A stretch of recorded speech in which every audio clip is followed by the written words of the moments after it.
ini secara fisik lu nggak sadarkan diri, tapi secara gaib lu tuh bangun, lu berinteraksi, dan lu lagi mau dibawa sama seseorang yang lu nggak ketahui itu siapa, dibawa ke sebuah pintu bercahaya putih. Oke, cut dulu.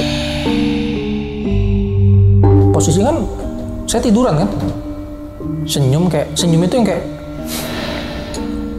naik, nginjek badan, ngerogoh barang dari saku kanan, ngeluarin obeng, langsung ditusuk. Nah, ibu ngasih kamu nggak dikit kok, bu. Maaf, bukan masalah dikit banyak. Berapapun itu saya nggak berhak nerima. Saya punya rasa nggak enak untuk nerima. Nah, ini 1,6 miliar loh. Wah, gila dalam hati.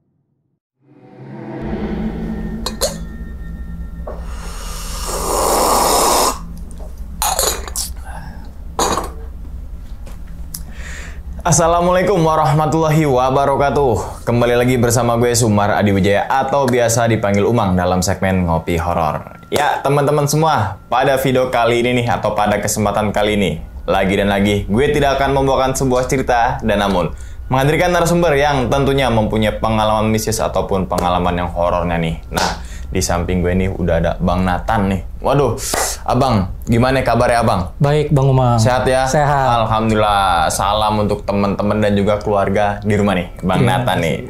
Nah, tapi sebelum Bang Nathan ini menceritakan pengalamannya ke teman-teman semua, kami ngucapin terima kasih banyak nih Abang.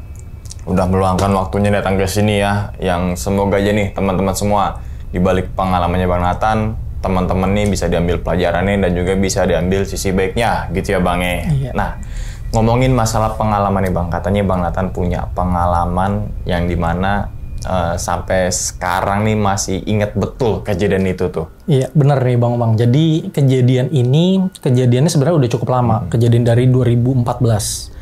Nah, kebetulan cerita ini membekas banget karena pada akhirnya melibatkan hilangnya beberapa nyawa. Oh, berapa nyawa Bang kalau beritahu? 5 nyawa Bang. 5 nyawa? Iya. Oke, dan baru kali ini Bang Nathan menceritakan di sini. Yes, benar. Oke, dan pasti nanti di akhir cerita di sharing-sharing nanti kita tanyalah kenapa Bang Nathan akhirnya mau menceritakan kejadian ini gitu kan. Tapi nanti deh. Oke, Bang, udah siap mungkin Bang ya? Siap. Buat cerita nih ya? Siap. Oke, dan tanpa berlama-lama lagi kita langsung masuk aja ke dalam ceritanya. Ngopi horor segera dimulai. Abang diseruput dulu kopinya, silakan.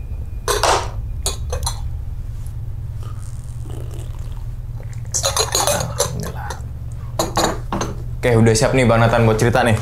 Siap, Bang. Siap ya? Oke, langsung aja kita sikat.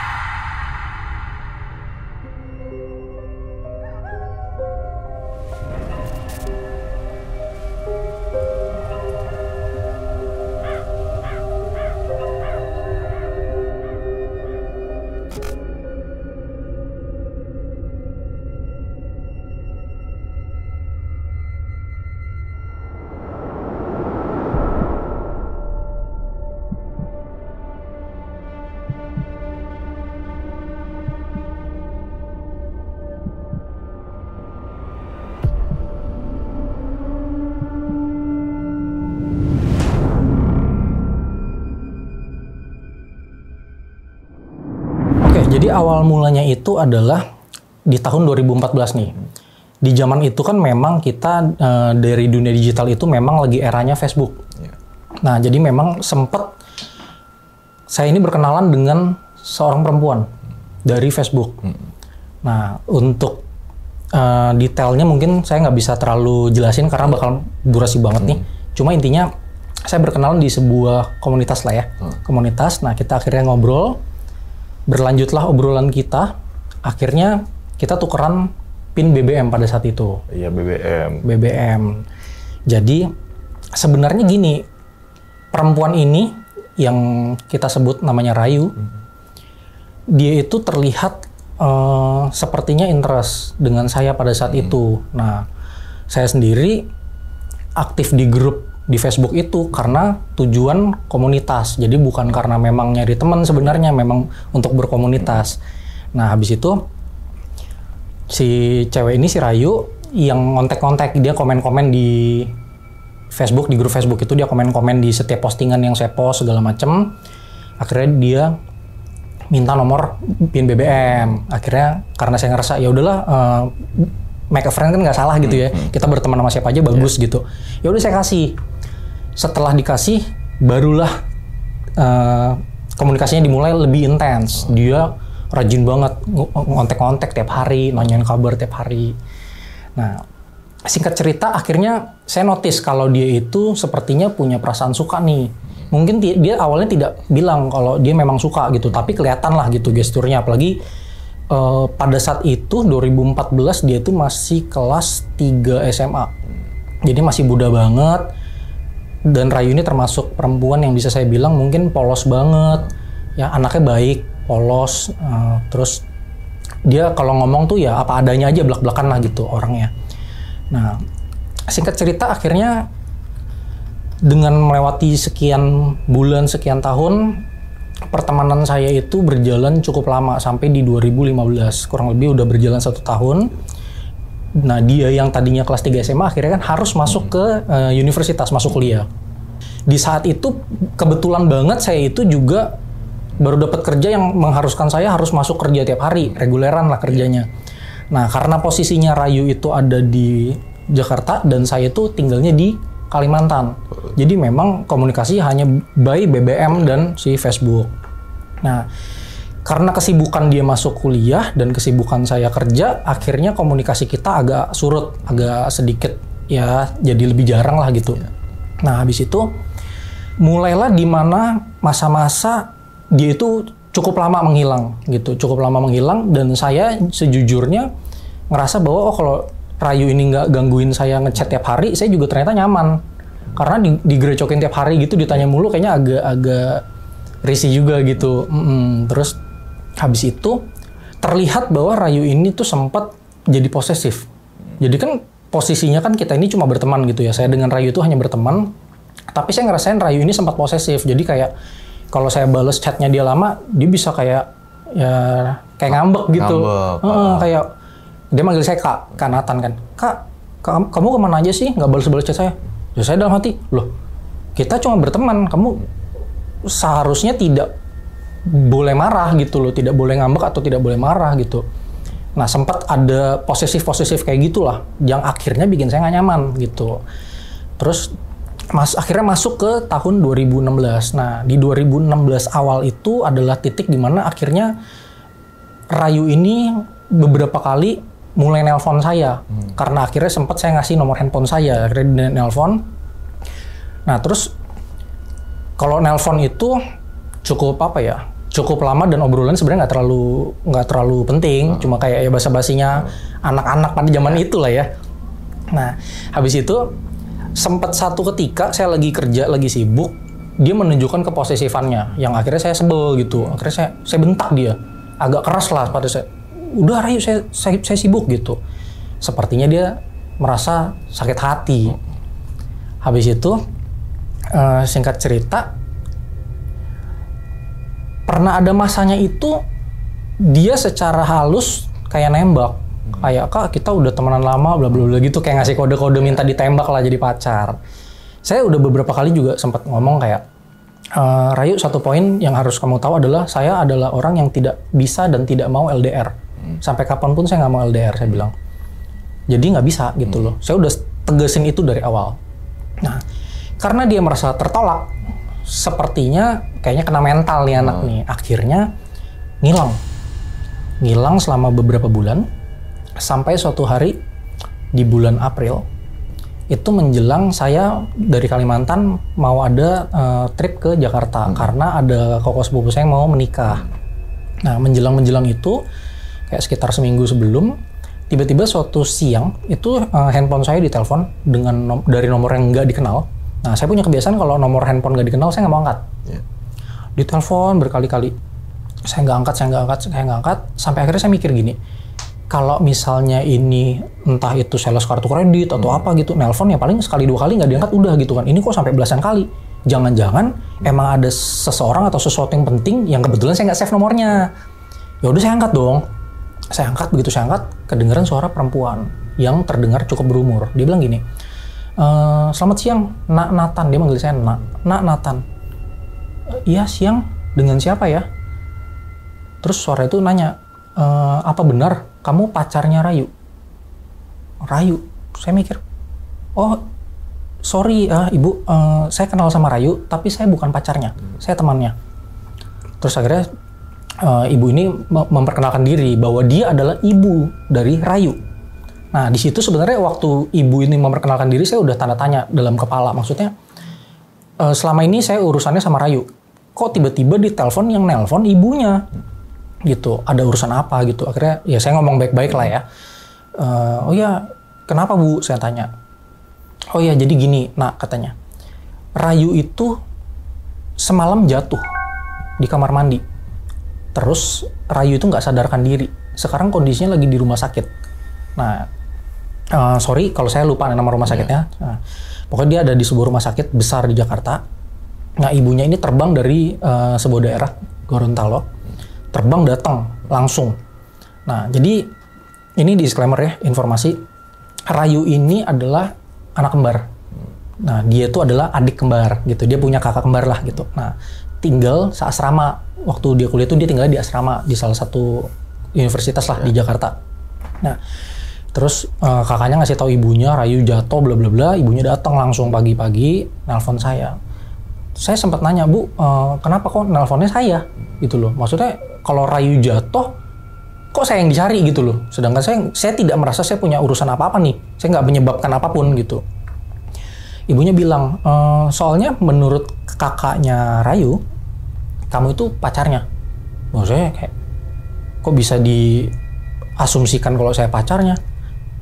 Oh enggak Bu, saya bukan pacarnya. Udah nggak apa-apa, jujur aja Nak, katanya. Ibu nggak akan marah. Lah kok ibu bisa ngomong gitu? Lah, ini gini ya Nak, katanya. Ibu ini datang ke kamarnya Rayu. Kondisinya di kamarnya Rayu, itu tembok kamarnya, jadi ini tempat tidur. Nah, seberang tempat tidur itu ada tembok gitu ya. Ya kamar asrama lah, kamar. Itu banyak foto kamu, kata dia. Dicetak gede-gede. Wah, saya kaget tuh.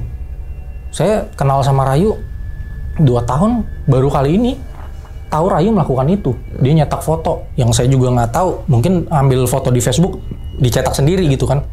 Kaget gitu. Tapi karena kondisinya Rayunya jatuh sampai nggak sadarkan diri, oh ya udah, kita fokus sama itu aja. Saya mikir gitu. Ibunya nanya, Nak, kamu bisa nggak terbang ke Jakarta sekarang? Oh, ngapain Bu? Oh iya, kamu maksudnya temenin Rayu lah gitu ya, bantuin urusan ini gitu kan. Saya bilang gini Bu, saya bukan yang nggak mau. Kebetulan besok itu saya memang ada trip ke Jakarta karena koko sepupu saya mau menikah. Oh ya udah, kata dia. Nanti kalau gitu ini Rayu kita tindakan setelah kamu datang. Oh, saya langsung tindakan. Berarti ada something gitu kan. Sorry Bu, boleh tahu emang apa diagnosa dokter apa? Oh, Rayu cedera otak, mesti dioperasi. Terus saya bilang, loh gila. Kalau memang dia cedera otak, itu kan serius ya. Maksudnya itu kejadian kondisi medis yang sangat serius. Masa tindakan nunggu 1 hari, sedangkan itu kan kayaknya nggak bijak deh kalau udah kondisi seperti itu harus nunggu gitu. Ya udah, saya pikir, Bu kayaknya nggak bijak deh kayak gini Bu. Terus kenapa cuma jatuh di kamar mandi, kebentur bak mandi tiba-tiba langsung harus operasi otak? Maksudnya orang cedera naik motor aja belum tentu segitunya kan, ini cuma jatuh begitu masa cedera otak operasi? Menurut saya nggak masuk akal. Akhirnya saya kasih ide ke ibu, Bu, mending ibu cari second opinion deh. Jangan langsung tindakan kayak gitu. Apalagi di zaman itu, eranya rumah sakit di Indonesia mulai, ya sorry ya, kayak banyak terdengar yang malpraktek lah. Atau misalnya dokter main sembarang diagnosa kan, jadi agak serem gitu. Si ibunya nanya balik, ya udah menurut kamu bagusnya di mana?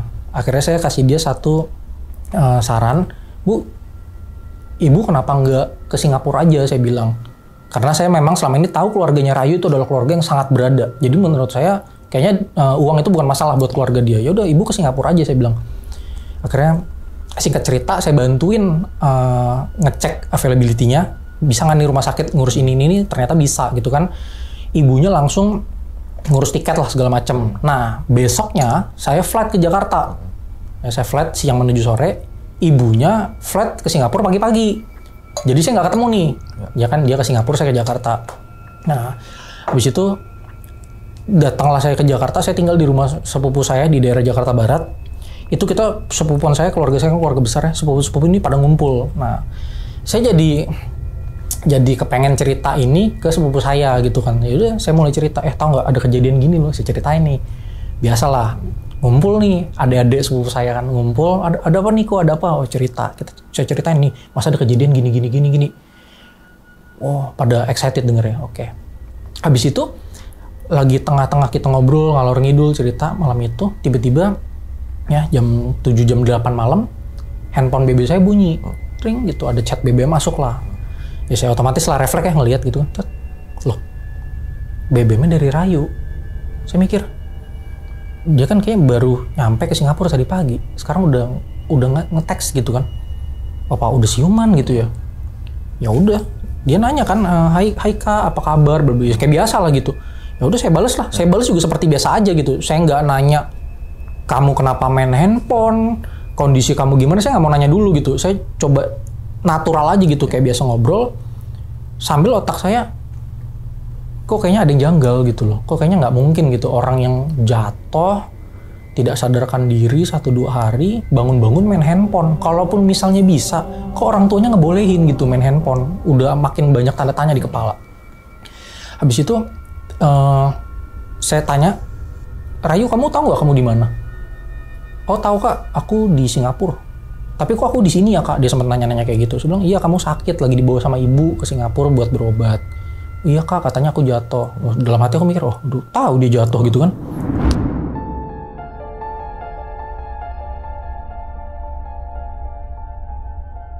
Nah kita ngobrol di BBM itu, dan BBM itu nggak kayak zaman sekarang orang main WhatsApp ya, yang bales 3 detik dibales gitu. Dia tuh pada saat itu kayak saya bales, ada jeda kayak 2-3 menit, 5 menit baru dibales, nanti begitu. Jadi nggak seintens itulah. Menjelang jam 12, tiba-tiba dia nggak ngomong, si Rayu ini nggak ngomong dia izin tidur, nggak apa, tiba-tiba blep hilang. Udah nggak balas gitu aja. Habis itu, ya udah, saya juga sama sepupu-sepupu saya, ya udahlah, belum ada apa-apa gitu kan. Saya juga ceritanya cuma sebatas itu. Besok pagi, si ibunya nelpon gitu. Jadi kalau komunikasi saya sama ibunya itu kebanyakan dia telepon, sama kalau dia ngechat itu dari Facebook Messenger pada saat itu. Jadi ibunya nge-add Facebook saya, jadi kita kalau teks di Facebook. Habis itu dia nanya, nak kamu bisa ke Singapura nggak? Lah gue bilang, bu kan saya baru nyampe Jakarta, ini juga belum acara koko saya bilang. Acaranya masih 2-3 hari lagi, gue bilang. Paling gini deh bu, gue bilang.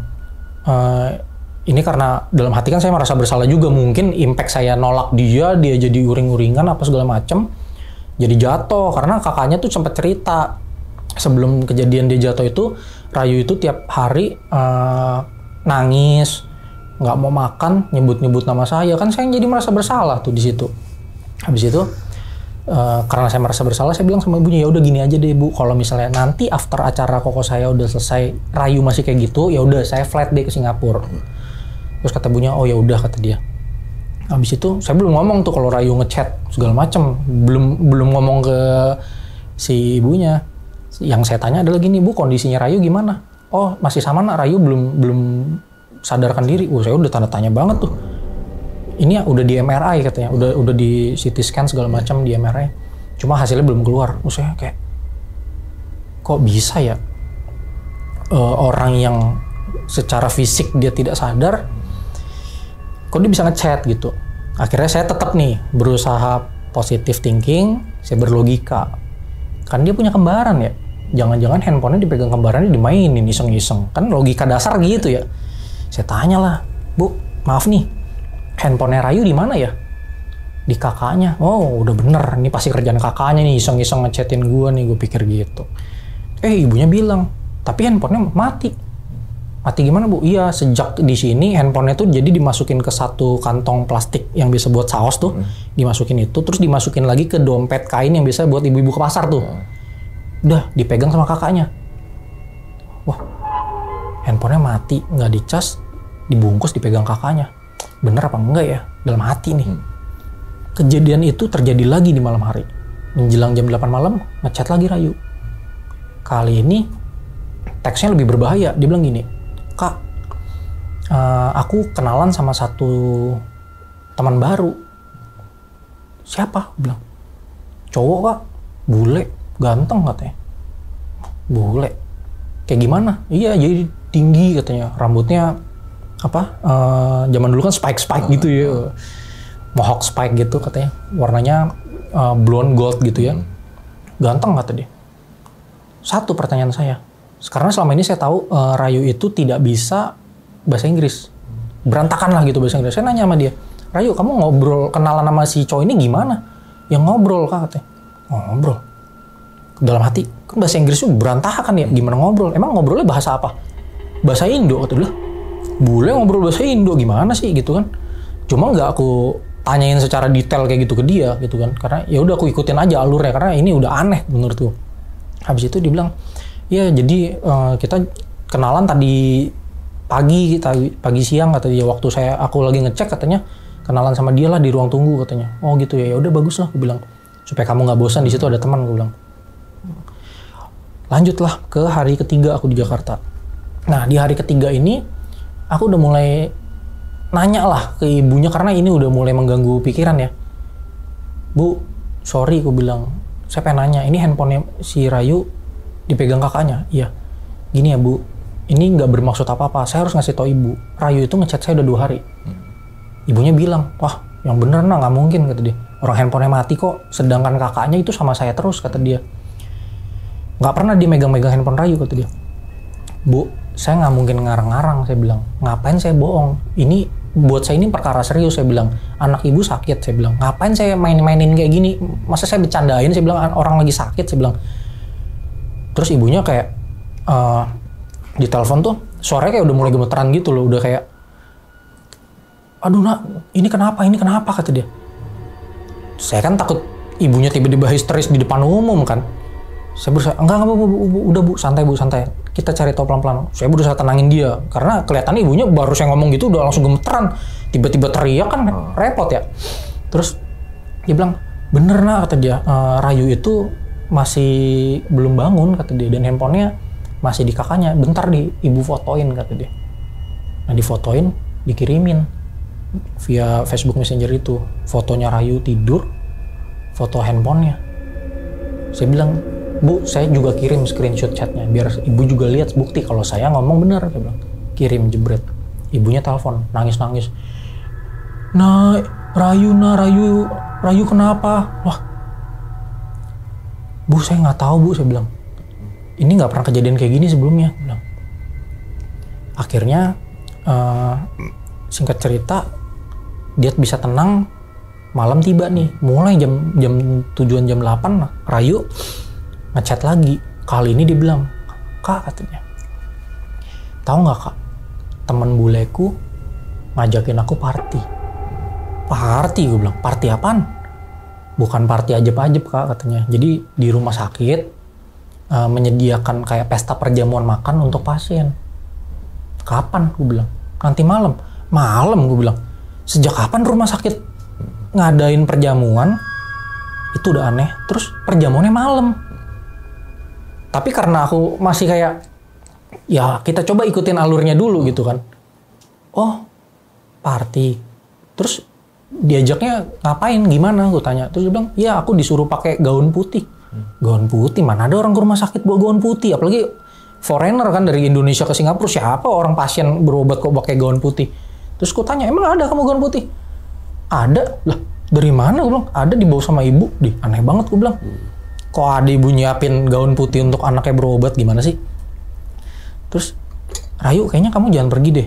Ya Kak, jangan kayak gitulah katanya. Dia sempat kayak berontak ya secara teks gitu. Ya Kak, jangan kayak gitulah katanya. Aku kan di sini sakit, bosan kata dia. Masa aku ikut pesta juga nggak boleh kata dia. kan biar aku nggak suntuk kata dia. Nah di situ saya mikir ini kayaknya nggak bisa dibiarin deh, ini harus kasih tahu ibu deh, ini bahaya nih gue bilang. Kan kita nggak tahu arahnya apa kan.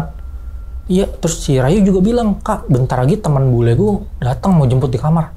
Gue bilang, Rayu kamu jangan main pergi ya, gue bilang. Kamu itu orang asing loh, kamu baru kenal loh, gue bilang. Kamu kenal sama aku tuh udah lama, gue bilang. Kamu dengerin kata-kataku, gue bilang. Terus gue kasih tahu si ibu. Gue telepon nggak diangkat-angkat. Waduh, ini kenapa giliran aku yang butuh dia yang kagak ngangkat kan? Apa tidur, apa nyari makan, apa gimana?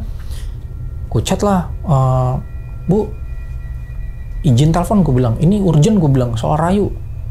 Nggak dibalas-balas, gue bilang. Aduh, nggak berapa lama ditelepon balik. Kenapa nak? Katanya. Bu, ini Rayu gini, gue ceritain. Bu, ini Rayu katanya punya teman gini, diajak gini. Itu asli, ibunya langsung teriak. Rayu nangis-nangis, udah langsung histeris. Nggak bisa ditahan ini gitu loh, ibunya histeris. Karena memang dia harus tahu gitu. Karena menurutku ini udah aneh banget dan kayaknya kalau makin lama dibiarin, makin nggak jelas arahnya gitu kan. Ya aku cuma ngasih tau ibu, aku bilang, kenapa dia bisa begini, efeknya apa saya nggak tahu, gue bilang. Nah disitulah titik dimana ibunya nangis-nangis bener-bener sampai dia minta tolong sama aku. Nah, tolongin Rayu. Berkali-kali dia ngomong kayak gitu. Saya ngomong, Bu, saya bisa nolong apa? Saya di Jakarta, ibu Rayu segala macam di Singapura. Saya cuma bisa berusaha minta Rayu untuk nggak pergi, saya bilang. Nggak tahu katanya. Pokoknya saya cuma percaya Nak Nathan yang bisa nolongin Rayu. Di situ kayak saya bisa ngapain gitu dalam hati. Nah malam itu tuh sepupu-sepupu kita lagi ngumpul, masih lah gitu ya. Nah besok tuh hari keempat memang kokoku merit. Nah ini cerita sambil berjalan gini, itu sepupuku ceritain semuanya. Semua jadi ngumpul, kita berdelapan saat itu. Aku, adikku, sama 6 sepupu yang lain. Itu kayak kita duduk tuh udah ngelingker. Cerita gitu. Semuanya kayak, kok coba. Ada satu sepupuku bilang, kok coba minta Rayu fotoin si bule, kata dia. Kalau emang bener ada katanya. Coba katanya, suruh fotoin. Aku mikir, iya bener juga ya. Rayu, nanti kalau teman bulemu datang, coba kamu fotoin, gue bilang. Oke kak, kata dia. Wih, dia oke kan? Mantap, gue bilang. Berarti bisa nih, dapat lihat si wujud si bule nih. Oke. Nggak berapa lama, dia bilang, Kak, teman buleku udah datang, kata dia. Aku mau siap-siap. Kamu jangan pergi dulu, gue bilang. Suruh dia tunggu dulu lah, gue bilang. Nah, jadi tuh di saat si teman bulenya itu datang, omongan Rayu tuh menurutku udah mulai apa ya? Jadi ku tanya apa, jawabnya apa gitu, udah mulai ngaco. Misalnya aku bilang, Rayu, kamu jangan pergi dulu ya. Dijawab, Kak, ini pintu kamar udah aku buka, kata dia. Nah kan, apa yang ku tanya, apa yang dijawab. Tapi sebenarnya jawaban dia memberikan informasi yang sebenarnya dalam tanda kutip krusial banget. Dia ngejelasin pada saat itu, yang diundang tuh banyak. Itu yang pertama poinnya. Yang kedua tuh, semuanya berpakaian putih. Terus yang ketiga, aku dapat info bahwa ternyata ruangan pestanya itu ada di lantai 5 di rumah sakit itu, which is itu adalah satu lantai dengan kamarnya si Rayu saat itu. Jadi posisinya tuh ini pintu kamarnya si Rayu, dia cuma tinggal keluar gini, noleh ke kiri, di ujung koridor itu si ruangan pestanya katanya. Terus si Rayu bilang, Kak, aku udah ngeliat banyak banget orang pakai baju putih jalan ke kiri, kata dia. Banyak banget, kata dia. Aku ngintip dulu deh, kata dia. Aku nggak pergi deh, kata dia. Aku ngintip dulu, kata dia. Nah ini yang bikin kepala puyeng. Begitu dia keluar, dia noleh dari pintu itu, nengok ke kiri, dia bilang, Kak, pintu pestanya kelihatan, pintu ruangan pestanya kelihatan. Kayak gimana? Aku bilang, pintunya bercahaya putih. Wah gila, aku bilang. Ini udah, bayangin ya, ini secara fisik lu nggak sadarkan diri, tapi secara gaib lu tuh bangun, lu berinteraksi, dan lu lagi mau dibawa sama seseorang yang lu nggak ketahui itu siapa, dibawa ke sebuah pintu bercahaya putih. Oke, cut dulu. Dikasih lihat lah si Rayu itu sama pintu bercahaya putih. Nah kita kan kayak, wah kalau amit-amit dibawa ke situ, kita nggak tahu apa yang bakal terjadi. Entah benar-benar secara jiwa dia hilang, mati kan, kita nggak tahu ya, resikonya seperti itu kan. Ya kita pikirannya udah kemana-mana nih, udah takut nih, wah ini terlalu ekstrim kayaknya. Nah terus Sambil gue bilang, Rayu mana fotonya? Aku bilang. Oh iya kata dia. Sebentar kak katanya. Terus lama tuh 10 menit kali. Kak maaf kata dia. Temenku gak mau difoto, dia marah. Lah gue bilang, Rayu gue bilang. Kan kamu kan nggak bodoh ya, aku bilang. Kan kamu bisa candid, foto diem-diem aja sih, aku bilang. Ya mana ada orang nyaman di foto kayak gitu ya. Kamu foto diem-diem aja, yang penting aku bisa lihat, aku bilang. Aku gituin. Oh iya kak, bener juga ya kata dia. Bentar ya kata dia. Aku bilang ke sepupu-sepupuku, bentar lagi dikirim fotonya. Oh kita semua langsung kayak, ya seru nih kata dia. Masuk, tring, image receive. Begitu dibuka, aku lihat gambarnya. Waduh, gue bilang, wah kacau nih, gue bilang.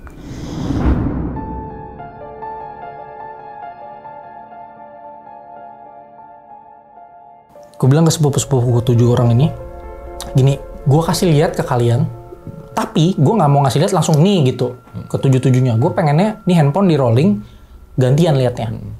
Nah pada saat itu ada satu sepupuku yang memang dia dapat karunia juga lah bisa ngelihat gitu ya. Nah, gue bilang, nah, lu namanya sebut aja Alau, lu jadi orang terakhir yang lihat ya. Nah, habis itu lu jangan ngomong apa yang lu lihat, gue bilang. Yang lu lihat, lu kasih tahu ke Nia. Jadi sepupuku di sampingnya, lu kasih tahu ke Nia, gue kasih tahu ke Yakub, adik gue. Supaya nanti mereka yang bertukar informasi. Kita matching sama atau enggak yang gue lihat dengan yang Alau lihat. Oke katanya. Aku kasih lihat nih ke sepupu yang lain nih. Set. Jadi fotonya itu biasa foto itu hitam semua. Nggak ada apa-apa, hitam aja gitu. Kayak foto entah dalam kondisi gelap atau kayak kamera ditutup, intinya hitam semua gitu. Nah, itu yang secara kasat mata terlihat. Sepupu-sepupuku pada bilang, "Ah, ini apaan kok cuma hitam gini?" Gue bilang, "Cuma hitam." Udah lihat apa rolling, gue bilang. Rolling, nyampe lah handphone ini di tangan si Alau. Begitu dia pegang, dia lihat, astaga katanya. Apa? Gue bilang, kasih tahu ini ya, gue bilang. Dibisik-bisikin. Apa yang dilihat, gue bisikin ke adekku. Udah kan? Udah silakan dicocokin, gue bilang. Ketika mereka mencocokkan jawaban itu, jawabannya match. Yang di foto itu adalah sosok ya, seperti misalnya ini sudut kameranya Rayu ini ya, kamera. Dia tuh posisi si cowok bulenya tuh kayak berdiri gini, posisinya miring gitu dari samping. Terus tiba-tiba tau gak sih kayak lu mau foto, tapi tuh yang di foto tuh tahu lu di foto, jadi dia langsung gini, set gitu, kayak langsung kayak mukanya tuh kayak nggak suka gitu di foto, set ketahuan gitu lah. Itu yang nampak di foto itu, dan bener dia bule, ganteng, rambutnya warnanya gold gitu, spiky gitu. Cuma yang membedakan adalah matanya itu merah menyala gitu loh. Jadi ketika sepupuku udah matchingin itu sepupuku langsung pada takut. Wah kok jangan kayak gitu lah, serem-serem kata dia. Pada bubar nih, yang cewek-cewek bubar kan. Bubar, habis itu kabur lah, tinggal akhirnya di kamar itu tuh tinggal posisinya saya, adik, 2 sepupu. Si Alau juga tidur di kamar yang sama nih, sama satu sepupu yang memang punya rumah, tinggal di situ juga. Nah, terus si ibu Rayu itu masih lah yang kayak ngechat gitu, nah tolongin gitu. Saya dalam hati, aduh apa yang bisa ditolongin gitu ya. Nah, habis itu karena itu udah menjelang jam 12 malam, si Rayu juga udah makin ngotot pengen ikut gitu ya. Yang saya udah bilang kayak, Rayu kalau kamu emang beneran sayang sama saya, kamu nurut sama saya. Sampai udah keluar kalimat kayak gitu tuh. Rayu tetap insist untuk ikut pergi. Terus saya nggak tahu gimana, udah kesel nih handphone, bodo amat lah, aku matiin. Terus aku lihat kan, wah adekku mau tidur, Alau juga udah mau tidur, tinggal satu sepupuku, kita sebut aja Ipong. Pong, aku bilang, dia ini kan gamer ya, main Dota pada saat itu. Pong, besok kan si Koko mau merit, aku bilang, lu malam ini tidur cepet atau lu tetap begadang main Dota? Tetap begadang lah kok katanya. Gue mau main aja kata dia. Lu mau main sampai jam berapa? Jam 4 kata dia. Wah gila nih anak, gue bilang. Jam 6 kita mau bangun, dia mau main sampai jam 4. Oke gini Pong, gue ke WC, gue bilang. Gue mau ke WC, nggak gue kunci pintunya. Ya setengah jam, sejam. Kalau gue nggak keluar, lu tarik gue, lu seret gue keluar, gue bilang. Dia udah langsung kayak, ngapain kok? Udah, pokoknya setengah jam, sejam baru lu masuk deh, gue bilang. tuh kamar kunci aja, gue bilang kalau udah nggak ada yang lalu lalang. Oke, katanya. Masuk laku ke toilet, duduk di ini kloset gitu kan ya, kloset tutupnya kita tutup, terus aku dudukin gini, posisiku gini. Terus kayak, aduh ini mau ngapain gitu loh, bisa ngapain gitu. Akhirnya yang bisa aku lakukan pada saat itu cuma berdoa, ya menurut keyakinanku. Ya Tuhan, ini gimana di dalam hati ya, Tuhan ini gimana, ini tolong, kalau nggak aku tolong, ini resikonya nyawa orang gitu loh, jiwanya orang yang kita nggak tahu bisa kenapa gitu, amit-amit Rayu beneran masuk ke pintu itu, pintunya ketutup kan, Rayunya secara fisik mati misalnya kayak gitu kan, kita nggak tahu. Saya kayaknya terlalu merasa bersalah gitu loh, karena yang keluarga mereka tahu Rayu bisa jatuh pun karena gitu kan, karena saya gitu. Saya doa, terus tanpa sadar tuh kayak nangis gitu, kayak sedih gitu, sedih iya, takut iya, bingung iya. Tiba-tiba saya ngerasain kepala saya ubun-ubun sampai belakang kepala sampai tekuk itu kayak anget, kayak seolah-olah kayak ada tangan yang megang, dielus gini, dielus beberapa kali. Tiba-tiba rambut saya tuh ngerasa kayak dijambak, dipegang kenceng banget gini, dijambak langsung ditarik ke belakang, set gitu. Nah ketika ditarik itu langsung saya ngerasa kayak menjem mata, rasanya semua berputar.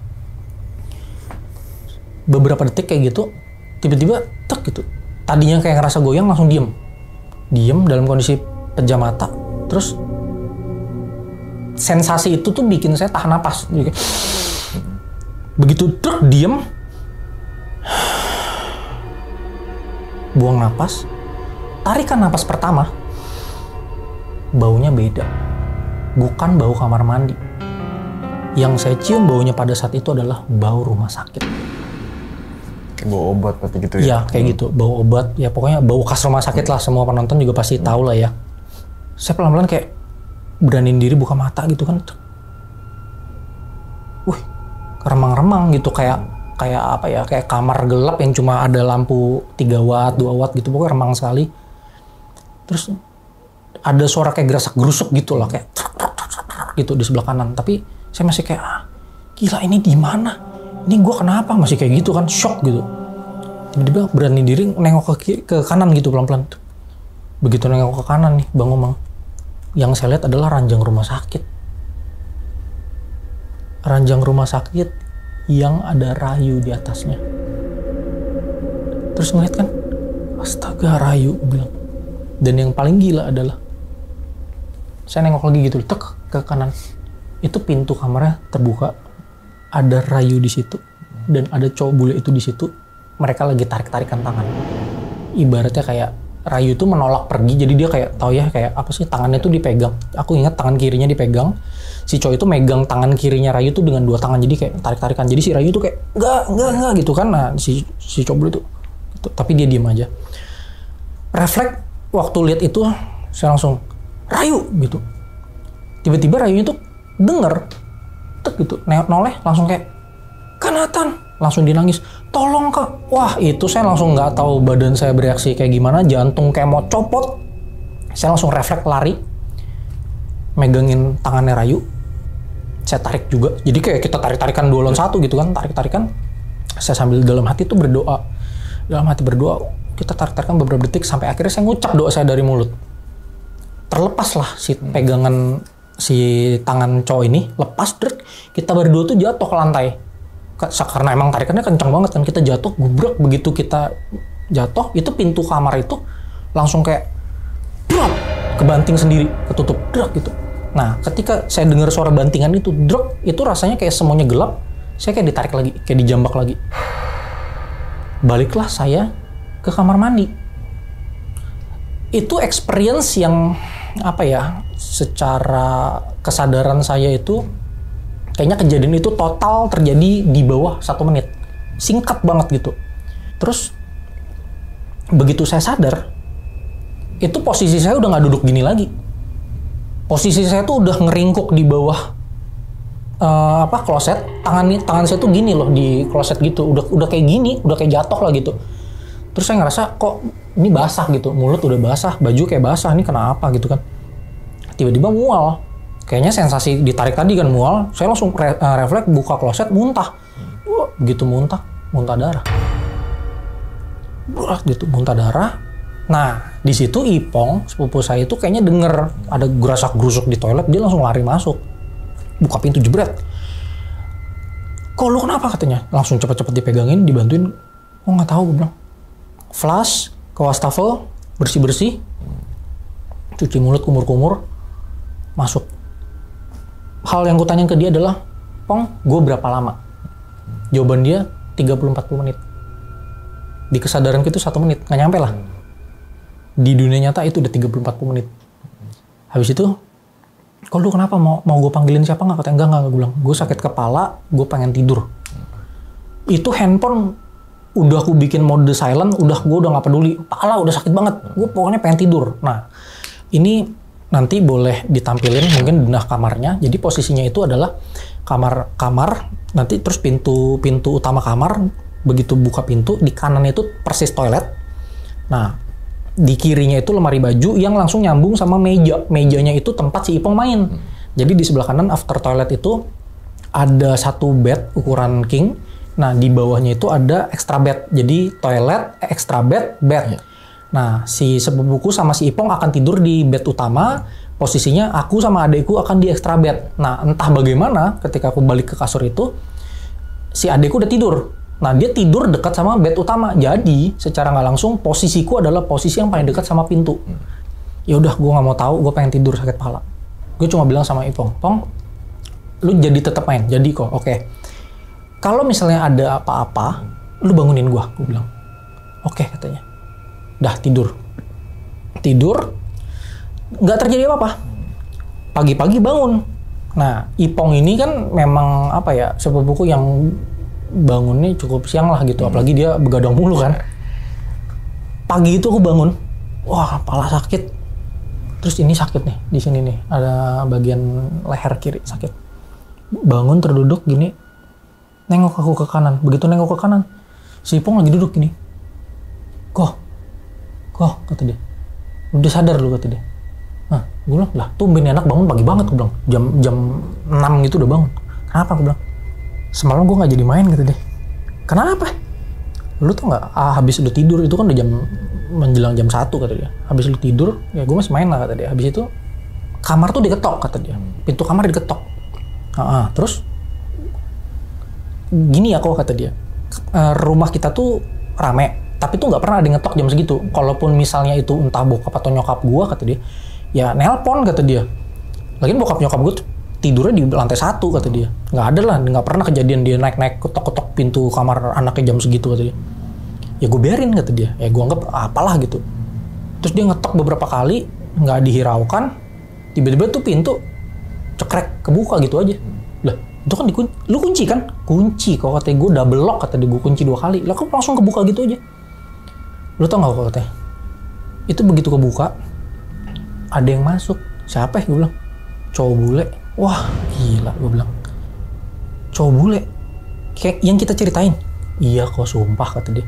Itu gue lagi main Dota, gini gue nengok ke kiri, begitu gue ngeliat dibuka pintu, kata dia. Itu gue langsung kayak nge-freeze. Udah langsung kayak, anjir gue mesti ngapain nih? Langsung, saking takutin, udah beku gitu. Terus itu, si bule itu cuma ngeliat ke Ipong, senyum, masuk ke kamar, noleh ke kanan. Posisi kan, saya tiduran kan. Senyum itu yang kayak, naik, nginjek badan, ngerogoh barang dari saku kanan, ngeluarin obeng, langsung ditusuk. Habis itu selesai, jalan pelan-pelan keluar, tutup pintu. Gue bilang, wah, ini setan brengsek juga ya. Pantesan ini gue sakit. Nah, jadi waktu bangun ini tuh sakit. Ngomong, ini sakit tapi tuh gini loh, kalau ditonjok, sakitnya kan nyebar kan. Ini tuh sakitnya spesifik 1 titik. Ya nggak tahu kayak kenapa gitu, tapi coba Pong lu lihat ada luka atau apa? Nggak ada kok, cuma merah, kata dia. Wah gila nih orang, setan nih brengsek ya, kata dia. Udah nusuk orang, sopan lagi, tutup pintu. Di situ ya siap-siap lah acara gitu kan, dengan sakit kepala dan sakit ini ya udahlah bodo amat, tahan acara Koko Merit. Nah jadi di perjalanan itu baru ngecek handphone, banyak tuh telepon sama chat gitu kan. di info Rayu udah bangun. Wih, puji Tuhan kalau memang Rayu sudah bangun. Terus ternyata di info juga Rayu itu ternyata punya satu abang. Jadi mereka tuh ternyata 3 bersaudara, abangnya sama dia nih saudara kembar. Nah, abangnya itu datang dari daerah Jawa Timur. Itu. Nah, abangnya kenapa dipanggil ke situ? Karena ternyata abangnya itu belajar ilmu gitu. Nah, diharapkan sama si ibunya abangnya bisa bantuin si Rayu untuk entah itu ngelepasin atau nyembuhin gitu. Makanya diajak ke Singapura situ. Habis itu gue bilang, oh ya Bu, turut senang gitu ya, maksudnya Rayu udah bangun gitu.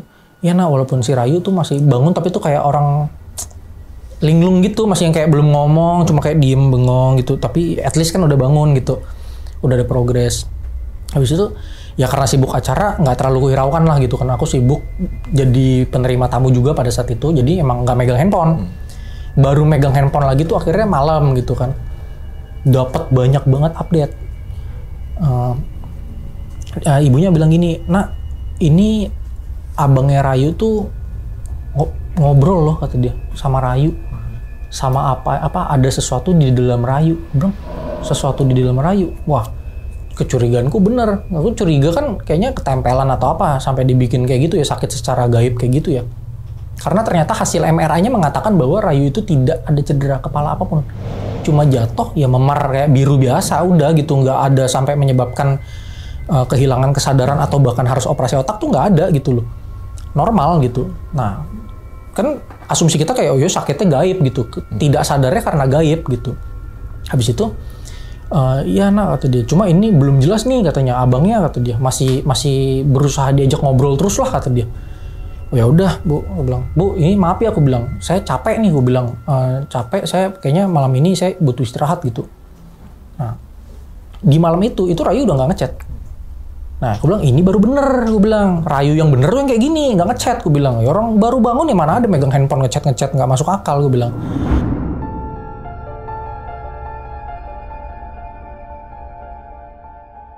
Nah, keesokan paginya baru tuh intens nelpon sama si ibunya cerita, nah ini Rayu tuh ternyata diikutin sama satu, ya kita mungkin nyebutnya apa ya Bang Umang? Nyebutnya entity kali ya, entitas ya.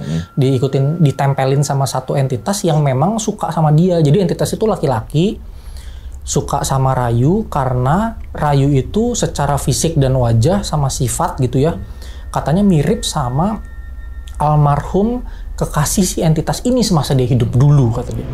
Bilang, wah emang entitasnya maksudnya orang tinggal di mana, orang apa gitu-gitu. Oh, orang Tiongkok katanya. Lah, kok bisa ada di Indonesia? Lucu banget, gue bilang. Iya, katanya. Dia tuh pertukaran pelajar, jatuh cinta lah dia dengan seorang perempuan lokal, tapi ternyata cintanya tidak direstui. Akhirnya entah bagaimana, ceweknya tuh mungkin cowoknya nggak kuat, akhirnya juga. Nah, akhirnya bersemayam lah di tanah tempat si Rayu asrama itu gitu. Terus ternyata yang paling gila adalah gini, katanya si entitas ini nggak cuma nempelin Rayu, tapi dia tuh menoreh sesuatu di tangan Rayu. Jadi ini bagian tangan ini telapak gini, ini semuanya nih, itu full dengan goresan-goresan. Gue pikir goresan apa, kayak orang nyilet-nyilet. Dia bagaimana? Enggak, kata dia, ini tulisan deh kayaknya. Ini coba masih dicoba dibaca dan dipindahin ke kertas sama si abangnya, kata dia. Oke. Ternyata setelah berapa lama dibilang, nah ini ternyata tuh tulisannya tulisan ini deh, katanya aksara Cina, kata dia. Oh emang beneran entitas Cina, gue bilang. Terus dalam hatiku, kenapa kalau memang dia entitasnya orang Cina, kenapa dia berwujud seperti cowok bule? Pikir baru dapat jawabannya. Ternyata Rayu itu memang sempat secara verbal mengucapkan bahwa dia tuh punya interest terhadap cowok bule. Makanya mungkin si entitas ini mewujudkan diri sebagai cowok bule dengan harapan lebih gampang mendekati Rayu. Terus abangnya juga sempat nanya ke entitas itu, kenapa dia bikin Rayu kayak gitu? Jawabannya simpel sebenarnya, katanya. Dia sengaja bikin Rayu sakit karena dia tidak kuat melihat Rayu nangis-nangis tiap malam karena seorang cowok. Jadi si entitas ini pengen nemuin aku dengan cara bikin Rayu sakit supaya aku datang ke situ, baru dia akan sikat aku di situ kalau ketemu. Gue bilang, untung kagak pergi. Gue bilang, kalau ketemu beneran bisa diapain aku gitu kan. Ini jarak jauh aja bisa diserang kayak gitu, gue bilang gila. Terus akhirnya, nak boleh bantuin ibu lagi nggak? Apa nih bu? Terjemahin aksara Cina. Gue bilang, bu, punten maaf, gue bilang. Saya orang Chinese, tapi saya tidak ngerti bahasa Cina, gue bilang. Ya nak, katanya, kan kamu kan di Kalimantan pasti adalah teman kamu yang bisa. Iya sih, gue bilang, tapi ya ampun ngerepotin ya, gue bilang. Karena aku ngerasa mungkin habis ini urusan selesai, ya udah tuntasin sekalian. Oke bu, kirimin foto tulisannya. Dikirimin, akhirnya aku ngubungin temen, satu temen sekolah dulu, emang jago banget bahasa Mandarinnya, namanya Samantha. Akhirnya aku hubungin si Sam ini, Sam, bantuin dong, translate. Apa? Kata dia, tulisan ini Mandarin, gue bilang. Kirim, respon pertamanya gini, Nat, lu coba cerita sama gue, lu dapat dari mana, kata dia. Kenapa emang? Gini ya Nat, kata dia. Mandarin itu Chinese text itu ada dua, kata dia, simplified Chinese sama traditional Chinese. Yang kita belajar selama SMA dan yang memang dipakai di global itu adalah simplified Chinese. Tulisan ini itu adalah traditional Chinese yang dimana sudah tidak dipakai sudah lama banget. Oh gitu. Terus gimana dong? Ada sih teman gue bisa, kata dia, tapi ini buat apa sih, kata dia. Lu cerita deh. Aduh, ntar dulu deh Sam, gue bilang. Ini kalau cerita panjang lagi nih, gue bilang. Ya udah, ntar lu cerita ya, kata dia. Iya, gue cerita, gue bilang. Dimintalah translationnya. Dapat nih. Sebelum dia ngasih, dia bilang, udah lu cerita dah. Lu jujur sama gue nih. Ini apaan, kata dia. Ini gue baca ini aneh nih, gue bilang, kata dia. Ya, udah, gue ceritain singkat. Dia bilang, gini Net. Ini tulisan bukan sembarangan tulisan, tapi ini adalah puisi Tiongkok kuno yang udah lama banget hilang, kata dia. Yang udah lama banget kayak apa ya, mungkin literatur kuno zaman dulu lah. Oke. Translation-nya kira-kira seperti ini. Dari langit kembali ke langit, seperti itulah cintaku padamu, sehingga aku akan membawamu ikut denganku. Itu artinya. Terus aku mikir, dari langit kembali ke langit, itu menurutku, wah langit nih, orang mati nih. Ya kan? Begitulah cintaku padamu. Wah, si entitas ini suka sama Rayu. Sehingga aku akan membawamu ikut denganku. Wah, gila ini nih yang mau dibawa ke pintu putih nih. Ini entitas nggak main-main nih, gue bilang.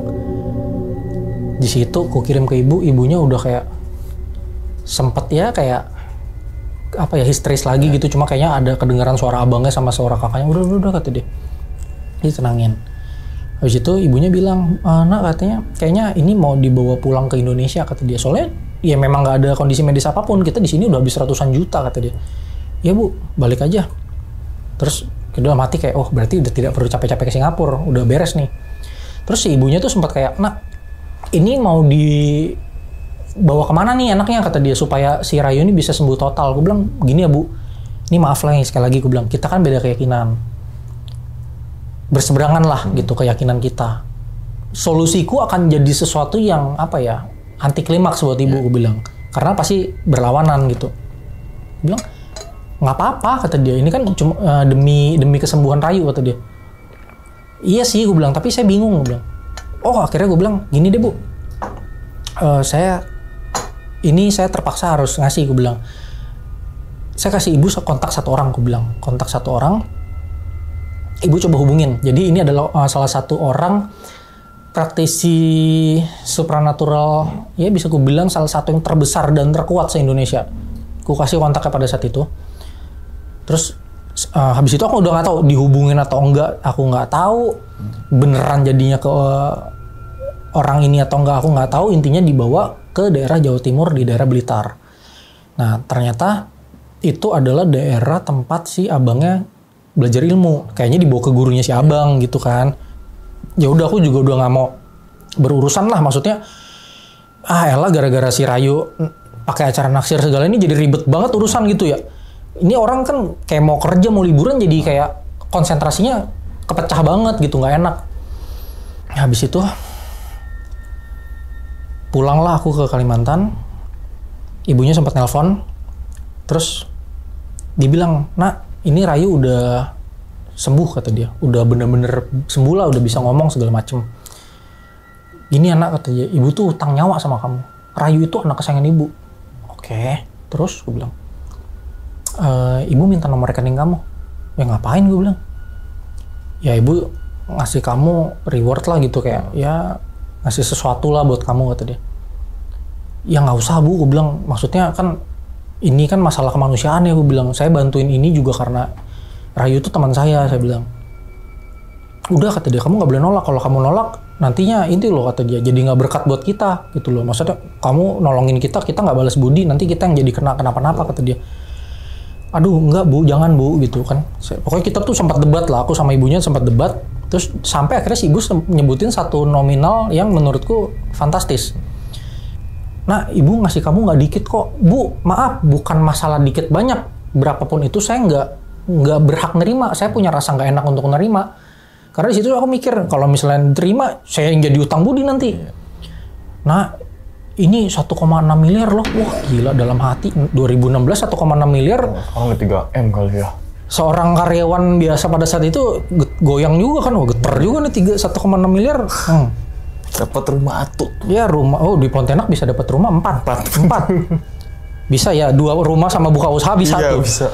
Wah goyang juga ya. Tapi mikir-mikir, jangan deh. Nanti kalau diambil, panjang lagi urusan. Nggak Bu, gini aja deh, aku bilang. Solusinya deh kita ambil jalan tengah. Kalau emang ibu pengen, ibu merasa hutang budi, hutang nyawa, ibu pengen ngasih saya sesuatu, saya mau nerima, tapi dengan cara saya kerja. Gini deh, ibu kasih saya kerjaan, saya kerja, ibu ngasih berapa, saya terima. Nah itu enak, saya jadi ada effortnya juga. Oke, gini deh nak, kata dia. Kamu kan di Kalimantan? Ya, ibu tuh bulan Juli ada proyek di Kalimantan Timur.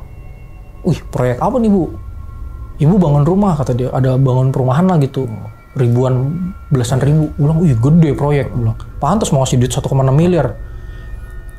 Kamu jadi asprinya ibu. Deal, siap Bu, deal. Langsung ku deal-dealin tuh. Deal, pokoknya kerjanya apa? Urusan ntar, deal dulu. Yang penting kerja, dapat duit.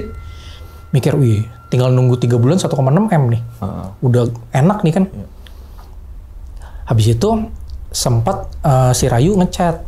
Hai Kak, aku Rayu. Iya tahu, gue bilang. Nggak aku hapus kok nomormu. Takut kakak marah sama aku. Enggak, aku bilang. Kamu udah sembuh? Udah Kak. Ini lagi pemulihan, kata dia. Aku dibawa pulang ke Gorontalo. Oke, ya udah kamu sehat-sehat ya, aku bilang. Aku lagi sibuk, sorry, aku bilang. Aku gituin, udah malas nih berurusan nih. Habis itu, habis sembuh, dibawa pulang ke Jakarta, si Rayu sempat nelpon, Kak, ini ibu ada nitip iPhone. Aku lupa iPhone berapa ya, tahun 2016 tuh iPhone 3 biji, kata dia. 3 kotak, new, kata dia. Seri paling tinggi, kata dia. 1 buat kakak, 1 buat aku, 1 buat saudaraku, si kembaranku, kata dia. Elah, udah dibilang jangan kayak gitu-gitu kan jadi nggak enak ya. Sama ibu nitipin duit 20-an juta cash. Mau ngapain, gue bilang. Jadi nanti nih duit beliin tiket buat ke Nathan, ke Jakarta ngambil si iPhone, sama buat kita jalan-jalan makan-makan, kata dia. Ngapain, gue bilang. Nggak tahu, ibu nitip katanya biar kakak tuh biar aku tuh ketemu sama kakak, maksudnya ngobrol menyelesaikan urusan gitu kan. Iya niatnya baik sih, tapi ngerepotin banget ya, aku bilang. Kemarin habis cuti kawinan, ini cuti lagi, masa harus gitu. Nah, untungnya itu nggak pernah kejadian. Nggak pernah akhirnya aku datang ke Jakarta untuk ngambil iPhone itu, karena itu iPhone hilang tiba-tiba. Duitnya hilang, ditukar sama duit koin sama kacang. Terus si Rayu sempat kayak marah gitu kan. Rayu marah, sama si saudaranya juga marah. Minta rekaman CCTV gitulah sama pihak asrama. Kelihatan ada kayak tuyul masuk kamar dia. Nggak tahu dari mana, pokoknya inti tuh duit dirubah jadi uang koin, gopean sama kacang. Wah, bilang ada-ada aja. Tapi untungnya nggak pergi. Nah, habis itu sempat ngilang si Rayu ini. Lama nggak ada kabar. Balik-balik itu si Rayu sempat ngasih tahu, Kak, aku balik Gorontalo dulu ya. Ya balik lah, kenapa lapor gitu dalam hati. Ya balik aja kan. Saya bukan pacarmu, kenapa harus lapor-lapor? Ya mungkin niatnya baik gitu yang ngasih info. Cuma kayaknya menurutku pada saat itu informasi yang nggak terlalu penting lagi gitu loh. Terus tiba-tiba Facebooknya ibu itu ngechat. Ibu itu udah sempat lama nggak ada kabar lah. Facebooknya ibu itu ngechat, anjing katanya. Bah, kok Facebooknya ibu ngatain maki-maki anjing-anjingin orang nih? Anjing kata dia. Lu nggak capek-capek ngurusin urusan orang? Apa nih? Sorry, maksudnya urusan apa nih? Lu gak usah pura-pura bego dah, kata dia. Lu tuh udah ikut campur terlalu banyak, kata dia. Gue kasih tahu sama lu. Rayu udah gue beresin ya, kata dia. Udah kena nih sekali. Jangan sampai gue habisin bener-bener, kata dia. Lu tunggu aja. Habis ini giliran lu. Wih, dia ancam nih. Ku tanya ke Rayu, sorry. Ini kok Facebooknya ibu gini ya? Gue bilang. Mana bang, coba screenshot. Screenshot kirim. Oh, kata dia. Oh-nya santai bener, enteng tuh congor. Oh, gitu. Ini biasa, kak, kata dia. Biasa, buset kayak gini biasa gimana? Itu masih bapak ini disebutlah satu nama. Hah? Bapak ini siapa nih bapak? Gue kagak pernah denger nih. Siapa? Jadi bapak ini bapak yang naksir sama ibu. Naksir gimana maksudnya? Ya kan ibu udah nggak punya suami. Nah, si bapak ini naksir sama ibu, minta ibu jadi istri sirinya. Istri siri. Terus si bapak ini punya istri? Punya. Lah kenapa dia pengen minta si ibu jadi istri siri? Ya nggak tahu, kata dia. Mungkin pengen merging company apa gimana, kagak tahu. Intinya katanya sih si Rayu sama kakaknya curiga ini urusannya bisnis. Cuma ibu nggak pernah mau, kata dia. Soalnya jatuhnya tuh oposisi sebenarnya. Oh gitu. Dia ngechat gini parah banget ya. Ya, udah cuekin aja kak. Dikata gitu. Dalam hati aku, enak bener lu ngomong cuekin. Lu tuh abis kena, kalau ya menurut kesaksian, menurut kata-kata si bapak itu kan Rayu sakit segala macam karena dia kan. Kita dalam hati mikir, kayaknya ini udah ke arah yang lebih serius deh. Kalau dibiarin kayaknya parah nih gitu kan. Ya udah, karena sibuk kerja berusaha cuekin lah.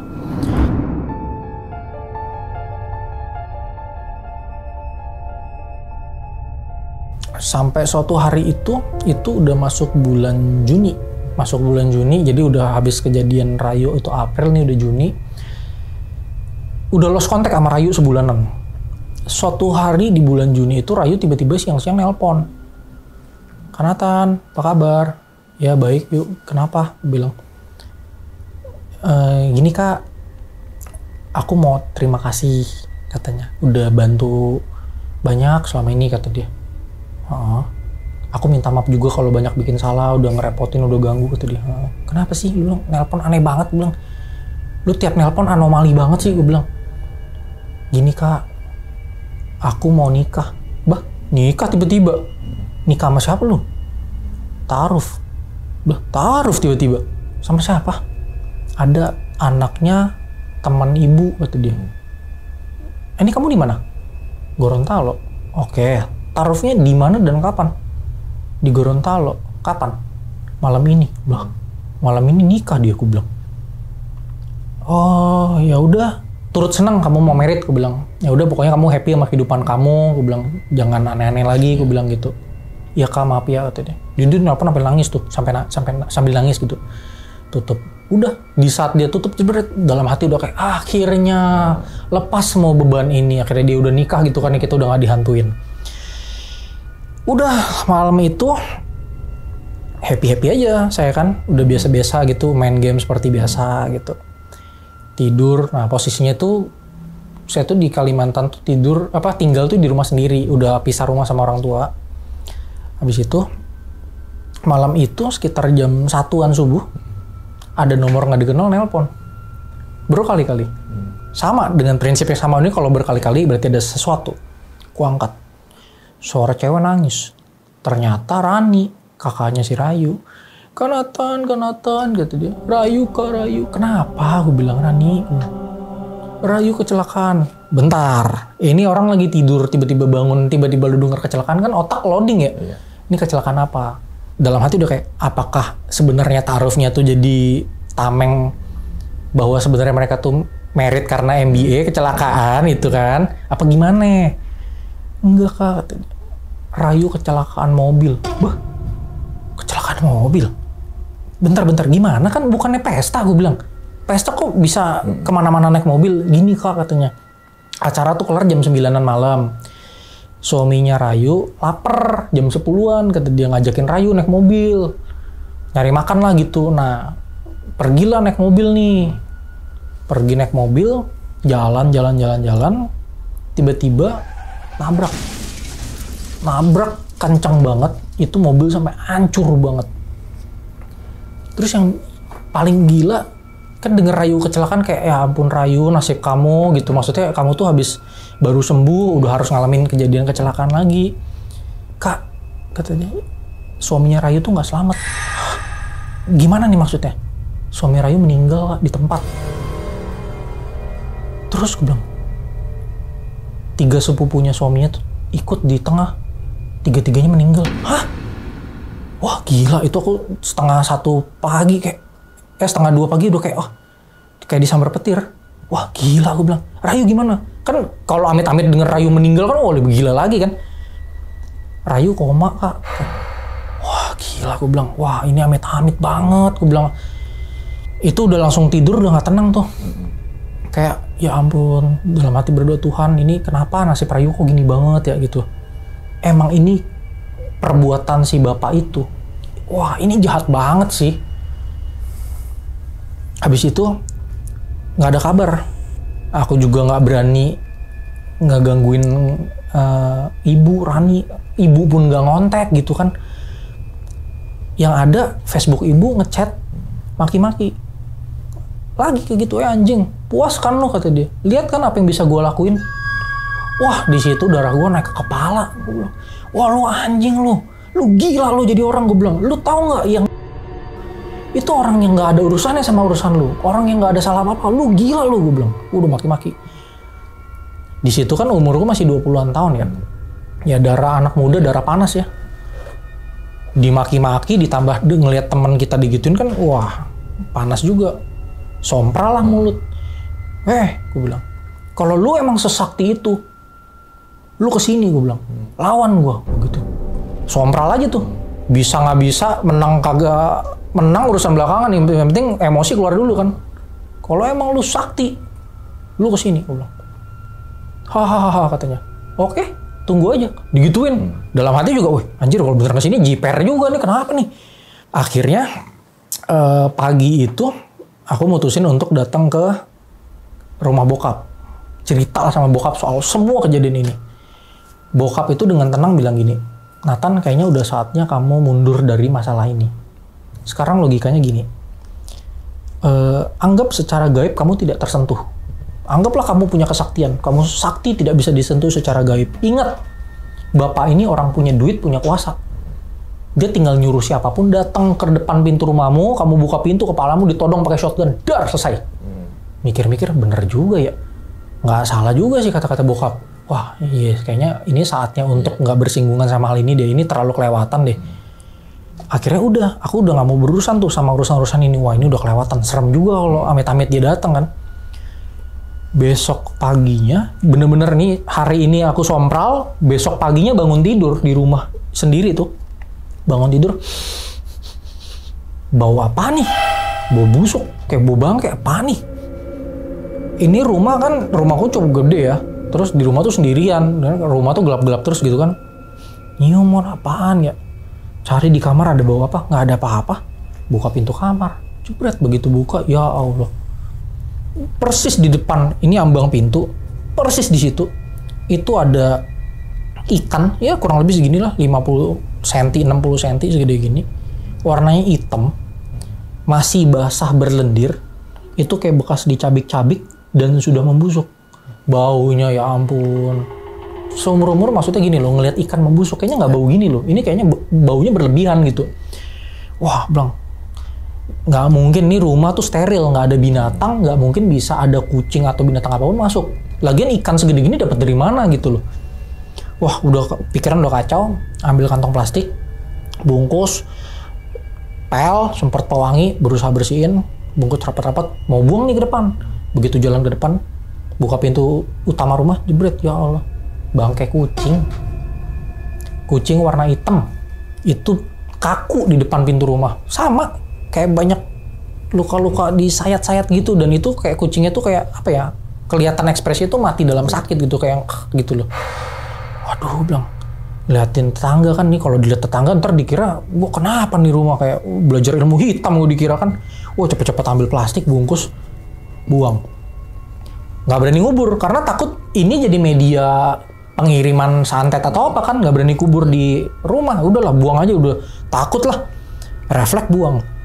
Sorenya pulang kerja itu ngelihat di Facebook, hahaha, gimana katanya, itu baru ini kata dia, baru permulaan ya, saya cuma ngasih tahu kamu, saya tahu rumah kamu di mana, digituin, udah mulai kicep dong, wih beneran dia nih. Terus dia bilang, banyak yang saya bisa lakukan. Pokoknya intinya dia ngancem lah. Saya akan habisin kamu, habisin ibu, habisin keluarganya semuanya katanya. Jahat banget. Saya nggak mau balas. Kayaknya kalau makin balas kan saya emosi juga terpancing, dia juga pasti kepancing kan. Gue nggak mau balas, blok aja Facebooknya. Bodoh amat, blok aja udah. Nggak mau berurusan lagi. Habis itu hilang kontak semua. Ya seminggu 2 minggu lah after kejadian kecelakaannya Rayu. Rani ngabarin, Kak, dapat info nih, update katanya. Kenapa Rani? Bilang, Rayu udah siuman, tapi orang linglung gitulah, kayak orang bingung-bingung gitu. Terus mobilnya itu diselidiki sama kepolisian, ketahuan bahwa itu disabotase remnya. Jadi kalau dalam kondisi berhenti tuh remnya normal, atau jalan pelan-pelan masih normal, remnya tuh dibuat putus setelah jalan beberapa kilo. Dan pelakunya tertangkap, Kak. Hah? Serius lu? Iya, 2 orang. Dan sudah ditangkap polisi, lagi diinterogasi. Dalam hati, emang kalau keluarga orang berduit, cepet ya, aku bilang. Iya. Polisi cepet ya, aku bilang. Iya. Bocor. Yang nyuruh siapa? Ketahuan tuh. Ku matchingin kan. Emang bener si bapak ini, yang sempat di-mention sama si Rayu. Iya bener Kak. Wah gila beneran nih, orang jahat sih, gue bilang jahat banget. Ditangkap polisi. Nah, jadi orang ini informasinya adalah salah satu orang penting di sebuah perusahaan yang sangat terkenal di Indonesia. Saya nggak bisa sebut. Mungkin nantilah offline baru kita obrolin. Nah, terus ditangkap. Itu bulan Juni ya, menjelang Juni akhir lah. Udah dalam hati udah kayak aduh bulan depan ketemu ibu, ini gimana urusannya ya. Males berurusan tapi 1,6 miliar ya. Iya. Duit gitu kan. Ya udahlah. Jalanin aja, lihat nanti lah di Juli gimana gitu. Menjelang Juli tiba-tiba tengah Juli itu kan pokoknya kesepakatan antara ibu dan aku itu akhir Juli itu ketemuan, nanti ibu akan kontak lah. Tengah Juli dikabarin lagi sama Rani. Kak, maaf banget ya katanya. Kenapa Rani? Tiba-tiba minta maaf. Ibu udah nggak ada. Hah? Bentar, nggak ada gimana? Gue bilang, ibu meninggal.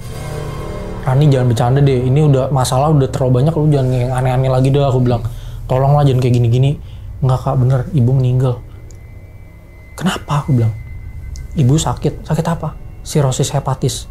Bentar, aku bilang, saya itu pekerjaannya backgroundnya insurance, jadi sedikit banyak berhubungan sama medical. Sirosis hepatis itu adalah kondisi pengerasan liver. Terus aku tanya, emang ibu nggak pernah check up? Kak, ibu tuh rutin check up 3 bulan sekali. 3 paling lama 6 bulan sekali. Oke.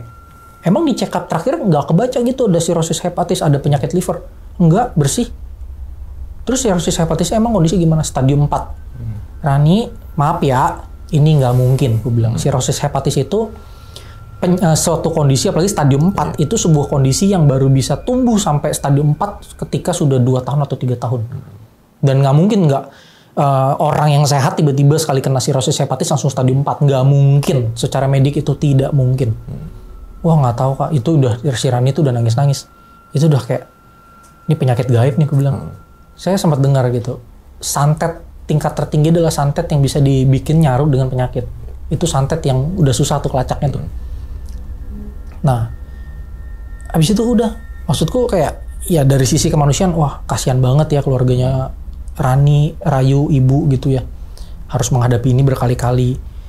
Di satu sisi juga goodbye 1,6 miliar, ya kan, akhirnya pupus gitu. Tapi dalam hati juga kayak ya udahlah, kalaupun amit-amit akhirnya aku terima tuh uang kerjaan, bisa jadi aku akan berhubungan dengan si bapak ini lebih panjang gitu kan. Terus kayak asumsiku kayak, oh si bapak itu kan toh juga udah di penjara lah ya, udah aman lah mungkin gitu kan. Enggak. Dia ngechat dari Facebooknya si Rayu. ini akibatnya kalau nolak saya terus. Gitu, bro, buset gue bilang. Ini kenapa dia bisa ngeretas, bisa di hack gitu ya, dibajak semuanya. Ini akibatnya katanya, kalau nolak saya mulu, mending saya habisin sekalian. Gila, gue bilang. Ini orang di penjara masih bisa kayak gini, gue bilang. Terus dia sempat ngomong gini, ini terakhir banget sebelum akhirnya aku blok ya. Kamu nggak usah khawatir, kata dia. Kamu berhasil bikin saya di penjara, kata dia. Tapi ingat, saya tuh orang punya power, kata dia. Penjara tuh cuma membatasi saya secara fisik. Saya bisa ngapain aja kok. Saya mau besok kayak bisa kok, kata dia. Aku blok langsung. Udah terlalu ekstrim gitu loh. Habis itu, akhirnya udah 2016, Juli itu terakhir kali saya berhubungan dengan Rani, Rayu, dan keluarga. Habis itu, sempet saya ngechat Rayu di akhir 2016, Rayu apa kabar? Balasannya adalah, maaf ini siapa? Ini Kak Nathan. Siapa ya? Hilang ingatan rupanya. Ternyata dikonfirm sama Rani, iya banyak memory loss dari si Rayu. Oke. Gitu. Dia minum dulu, silakan abang. Ya.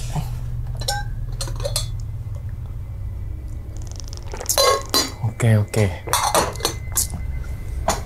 Jadi itu ya teman-teman semua nih, pengalaman dari Bang Nathan nih dari awal sampai akhir bikin gue mikir, Bang. Biasanya tuh kalau narsum tuh bikin gue merinding, nih bikin gue mikir. Oh, sesuai channel YouTube saya, mikir malam-malam. Mikir malam-malam, iya juga ya. Iya juga. Bikin mikir malam-malam. Mikir malam-malam. Kan? YouTube Bang Nathan nih, silakan teman-teman cek tuh. Oke. Apa namanya, dari awal kalau tadi gue dengerin dan gue simak, mungkin teman-teman juga pasti nyimak lah di awal cerita itu.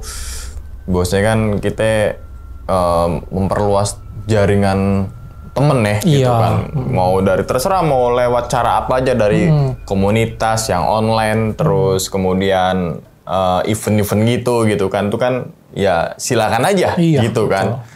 Dan menambah literasi juga kan kalau gitu kan. Betul. Syukur-syukur ada bisa bisnis bareng, kan kita yang tahu ya, gitu kan. Oke. Nah, kalau diruntut nih ceritanya sebenarnya tokoh utamanya ini si bapak itu tuh.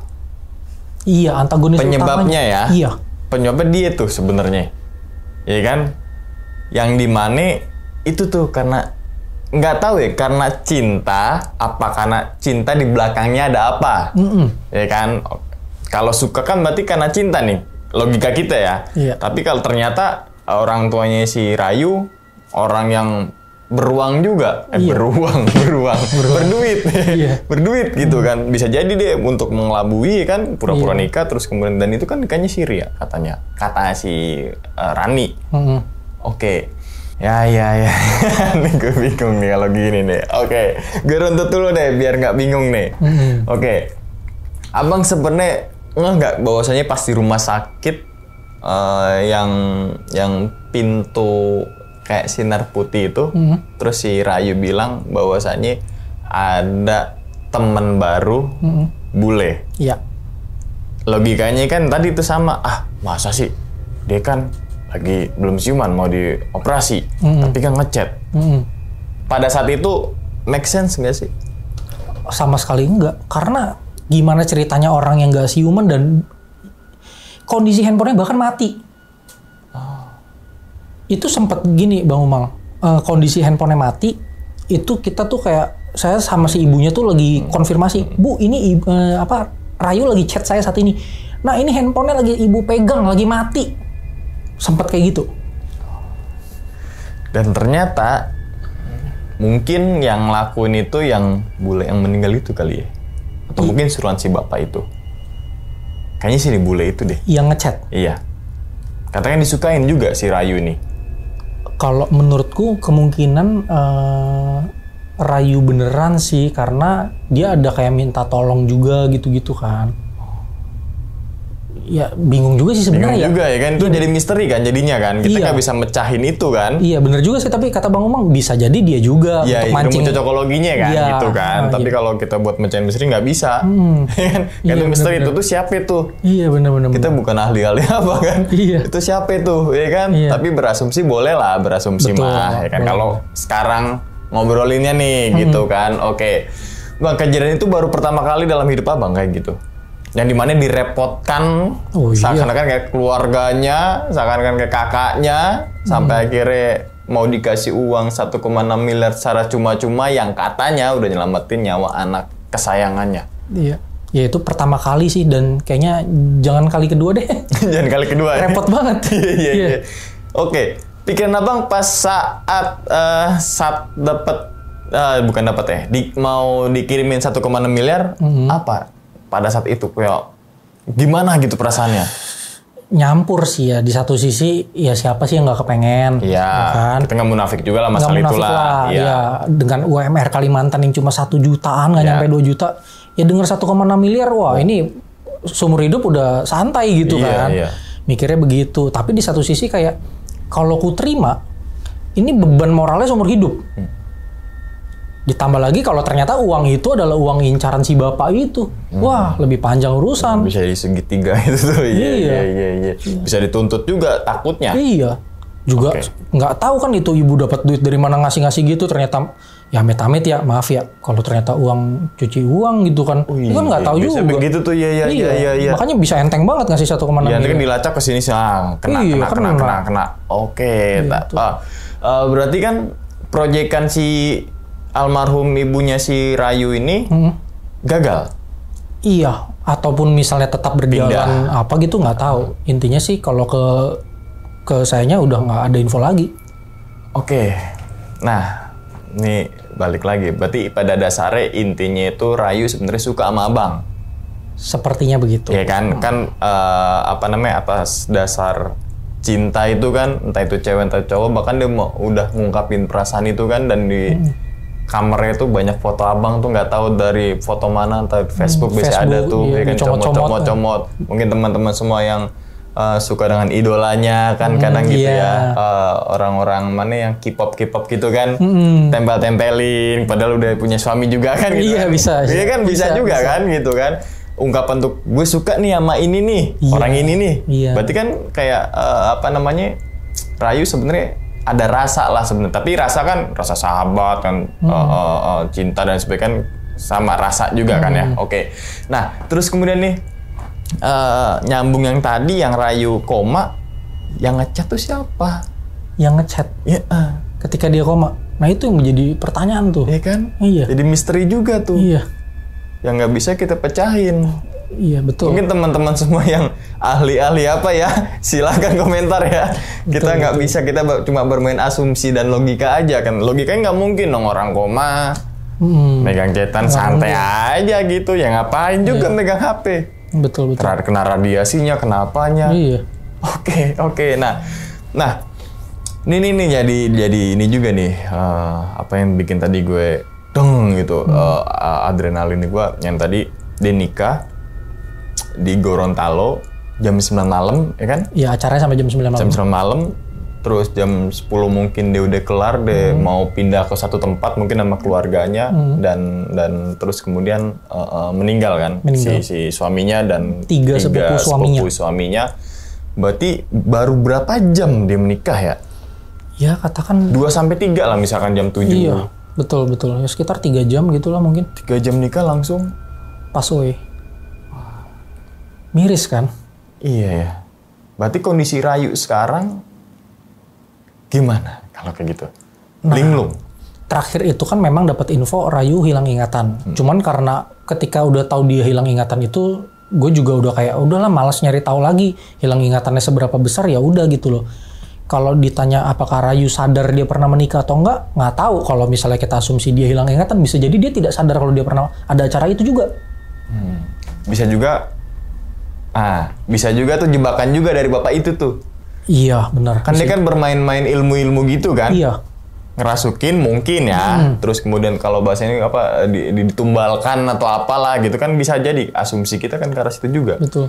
Toh mobilnya juga udah dirancang untuk kecelakaan tunggal. Iya, benar. Tapi ada satu pemikiran yang gila nih Bang Umang. Apa? Menurut Bang Umang, mungkin nggak kalau ternyata setelah Rayu koma yang kali kedua, sekarang kenapa dia hilang ingatan? Karena yang ada di dalam tubuh Rayu bukan Rayu lagi. Oh iya, sukmanya udah terpengaruhi pemikirannya. Iya kan ibaratnya manusia itu kan tubuh, jiwa, roh. Iya. Mungkin jiwanya tetap rayu, tapi rohnya kan bisa ketukar. Kayak kalau misalnya mungkin teman-teman nonton film Insidious ya, kayak orang lagi rohnya kemana-mana kan banyak roh yang lain yang kayak nungguin mau masuk ke situ kan. Oke, kayak dipengaruhi sama iblis lah. Iya. Mungkin, ya kan? Ini kan sekali lagi asumsi liar aja, iya, betul. liar gitu kan. Oke. Nah, apa mungkin sosok itu sengaja dikirim sama orang yang ganggu keluarganya? Bisa jadi. Sangat mungkin sih. Bisa jadi dong. Ya kan? Ini kan pikiran liar kita aja nih. Benar. Kita udah, alurnya kayak gini, pasti menjurus ke bapak itu. Iya. Masa orang sial banget terus-terusan gitu. Sial terus-terusan. Oke, berarti tujuan bule sebenarnya apa ya sampai mau nyelakain abang tuh ya?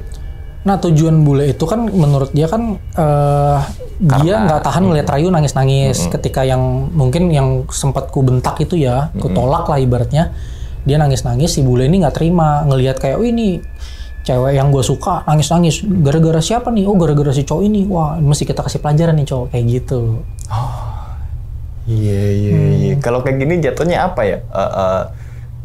Karena bisnis mungkin ya, si bapak itu suka sama si orang tuanya si Rayu. Menurutku iya. Toh tadi juga mintanya nikah siri. Iya.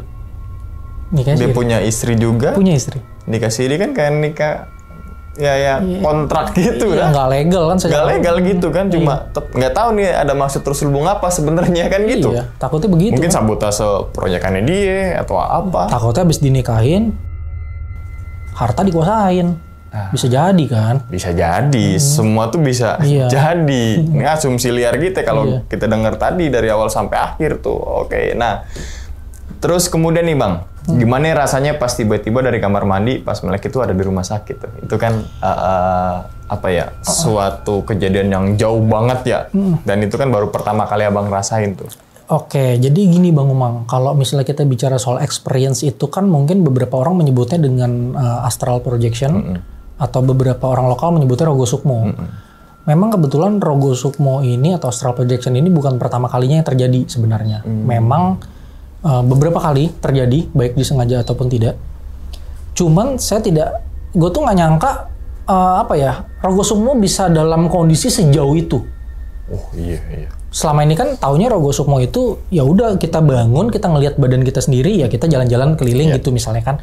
Lah ini kan gue nggak ngelihat badan sendiri, yang ada rohnya kayak dilempar ke jauh gitu, nyebrang pulau kan. Antar negara. Nggak tahu tuh izin paspornya gimana tuh. Iya kan? Untung nggak ketahan gitu. Kalau ketahan kelar tuh. Lama di kamar mandi. Iya. Nah itu kalau untuk sampai sejauh itu pertama kalinya sih. Dan belum pernah kejadian lagi yang kayak gitu. Oke, dan itu kayak ada gap waktu ya? Iya. Iya kan? Iya. Berasa tadi yang nyaksin di dunia nyatanya nih kayak 30-40 kalau nggak salah. Pokoknya di dunia nyatanya iya 30 menitan lebih lah. Tapi yang gue rasain tuh ya cuma semenit lah. Orang cuma melek, datang tarik-tarikan, jatuh, udah selesai. Iya. Gitu itu doang. Jadi misteri juga tuh. Nah itu. Kita nggak bisa pecahin. Cuman kalau ini kan ya. Gimana? Kita kan mungkin di agama mungkin pernah denger ya dimensi, ya tidak ada dimensi ruang dan waktu dalam dunia roh. Ya mungkin itulah alasannya. Iya juga ya. Oh iya juga ya. Masuk. Bener kan? Iya. Oke, nah terus kan ada goresan aksara Cina tuh ya. Iya. Mungkin kalau teman-teman orang Jawa ini aksara Jawa yang mungkin orang Jawa pun nggak tahu. Ngebacanya nggak bisa apa kan gitu kan. Ternyata ada di aksara Cina juga ada yang tempo dulu kayak tradisional ya. Tradisional Chinese ya. Yang dimana gue tahu nih huruf tapi gue nggak bisa baca gitu kan. Iya. Ya Cuma kan? tahu ini Cina udah gitu. Cina kayak Jawa, ini Jawa tapi ini apa gitu kan ya. Iya. Nah dan ternyata tuh kayak seakan-akan mungkin kayak penanda kali ya. Atau notice bahwasanya tadi kan di atas langit ada langit. Kembali langit apa ya, gitu dari langit kembali ke langit, seperti itu cintaku padamu sehingga aku akan membawamu ikut denganku. Mungkin itu tanda pertama kali itu, bisa juga. Ya bisa juga tuh, asumsi liar aja. Iya. Kalau menurutku juga ini teori liar juga ya. Itu entitas itu mematrai si Rayu sebagai milik dia. Iya. Maka ditandain kayak gitu. Ya kan, mungkin awal mulai buat nandain di situ kali kan bisa. Iya. Yang tadi pemikiran liar. Iya. Iya kan, baru kemudian rentetan kejadian tuh bertubi-tubi tuh. Yes, betul. Sebelumnya aman-aman aja kan? Betul. Ini juga kacau juga sih Bapak itu. Kenapa menargetkan Bang Nathan nih sebagai incerannya si bapak-bapak ini nih? Kita bilang Mr. X lah ya. Kenapa nggak orang lain? Berarti kan kalau ngincer abang kan seakan-akan kayak abang nih target utamanya. Oke, sebenarnya kalau dibilang target utama sih mungkin enggak juga ya. Cuman lebih kayak gini. Ibu kan cuma punya 3 anak. Terus si ibu statementnya kan bahwa Rayu anak kesayangannya. Yang secara logika pendapat Rayu akan lebih didengar sama ibu. Nah, sedangkan di saat itu yang dekat sama Rayu ya gua gitu. Jadi mungkin si orang itu mengira bahwa gua tuh bisa jadi satu sosok yang mempengaruhi pemikiran-pemikiran Rayu, mungkin bisa dimintain pendapat soal bisnis-bisnis si ibu gitu. Takutnya dianggap gue memberi efek pengaruh negatif kepada progresnya si bapak ngedeketin ibu.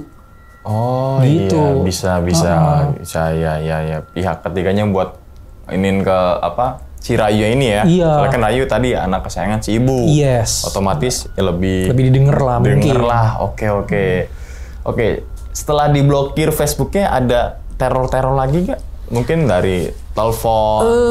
Jadi gini, sebenarnya selain bangkai-bangkai binatang itu, memang di masa-masa itu tuh sering banget kayak kalau di rumah sendirian tuh tembok tuh kayak digaruk, terus kayak kan rumah gue tuh cukup gede dan ngeplong banyak ruang tangannya ngeplong gitu. Jadi kalau ada kayak orang jalan tuh agak menggema gitu. Nah kadang-kadang tuh kalau lagi main game buka pintu kamar tuh denger kayak gema ada orang jalan di dalam ruangan. Kedengeran gitu kayak ya rumah gue lah tau lah gitu suara-suara di situ seperti apa gitu. Kedengeran kayak ada orang lalu lalang gitu-gitu. Kadang pintu kayak gerak gimana ya kayak gerak sedikit gitu. Ada. Berarti kayak gangguan tuh sampai ke rumah juga ya? Iya. Walaupun udah putus komunikasi, iya masih gitu loh. Oke. Ini mungkin teman-teman semua ada yang nanya silakan mampir ke YouTube Bang Nathan deh, ya kan?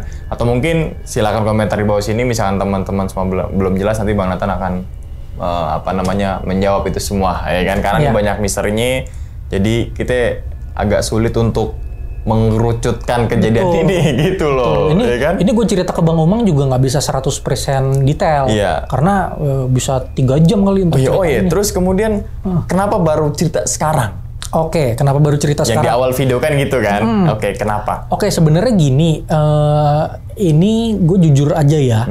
Gue tuh nulis cerita ini udah gue tulis rapi. Karena memang sebenarnya gue kepikir menurut hobi dan passion, gue tuh suka bikin film. Gue pikir kayaknya nggak ada salahnya ini gue pengen bikin jadi film layar lebar. Cuman untuk nyampe ke situ kan nggak segampang kayak aku pengen bikin film langsung jadi kan. Kecuali orang itu 1,6 M tadi ya mungkin. Bisa tuh, dan kurang juga tuh. Kurang tuh, masih kurang gitu kan. Nah, terus gue pikir-pikir kayaknya nggak ada salahnya ku coba untuk pelan-pelan share ke publik gitu ya. Karena menurutku kisah ini secara kemanusiaan tuh bisa jadi pengingat banyak orang bahwa orang tuh demi sesuatu dia bisa melakukan banyak hal. Bahkan sampai hal sejahat itu. Jadi ya teman-teman kalau misalnya kalian dengar cerita ini terus kalian ngerasa mungkin kalian obsesif terhadap sesuatu, ya harus jaga pemikiran kalian, jangan sampai jadi si bapak itu. Kayak gitu-gitu sih. Oke, balik lagi tadi untuk film, jadi teman-teman semua silakan sebar nih video ini, ya kan? Tonton sebanyak-banyak kan, nanti kasih link ke PH tuh biar dilirik. Iya. Ya dong. Bisa ya? Udah ada target maunya siapa? Oke, buku berarti rencana mau diterbitan? Kalau untuk jadi intellectual property masih belum tahu. Cuman ini kan benar-benar eksklusif pertama kali ini cerita naik ya di sosial, di publik, di channel Bang Umang. Nanti ke depannya mungkin bisa aku ceritain lebih detail entah di channelku atau dimanapun, itu belum tahu sih. Tapi pokoknya intinya finishnya akan ke film layar lebar, maunya gitu. Oke, kalau Wicak lagi buku dulu tuh ya. Nanti kalau mau Buku dulu terbitin ya. buku, kabarin kita. Oke, siap. Ya kan? Siapa tahu bisa. Gitu. Ya kan? Oke. Habis gitu ya teman-teman semua nih. Pada video kali ini untuk teman-teman semua yang penasaran dengan kisah lain dari Bang Nathan, silakan mampir ke YouTube-nya Bang Nathan, itu Mikir malam-malam. Mikir malam-malam. Emang malam-malam tuh enaknya mikir ya, gitu kan. Mikir sambil nonton, mikir malam-malam. Nah, masuk ya kan? Masuk. Oke, jadi sama podcast horor juga atau gimana? Podcast horor juga, kebetulan kalau aku di situ tuh ada 4 segmen. Kayak kita gini ngobrol sama narasumber, terus ada bacain cerita kiriman dari orang, terus short movie dan horror movie, sama penelusuran. Oke, tuh teman-teman semua yang penelusuran tuh ya. Kalau di sini nggak ada tempat penelusuran, soalnya kalau di channel ini aja langsung mampir tuh ke YouTube Bang Nathan itu Mikir malam-malam. Linknya tuh ada di bawah video tuh ya, teman-teman semua nih. Oke, sekali lagi terima kasih banget nih Bang Nathan udah meluangkan waktunya datang ke sini. Juga, Bang Umang. Menceritakan pengalaman di sini. Kita doakan semoga Bang Nathan sehat selalu. Terima kasih. Panjang umur Abang, lancar rezekinya, dan ditunggu rilis video. Bukan video ya, buku supaya teman-teman semua bisa baca secara detail gitu kan ya. Oke. Dan ingat ya teman-teman semua, cerita dari Bang Nathan ini bukan untuk takut-takutin teman-teman semua ketika menjalani sebuah kehidupan ataupun yang lainnya, tapi ambillah sisi positifnya dan buang sisi buruknya. Sekian dulu pada video kali ini dan nantikan video-video gue berikutnya. Hal gaib itu muncul ketika sugesti kita buruk. Wassalamualaikum warahmatullahi wabarakatuh. Selamat beristirahat. Abang, thank you banget ya. Thank you, alhamdulillah. Bungkus.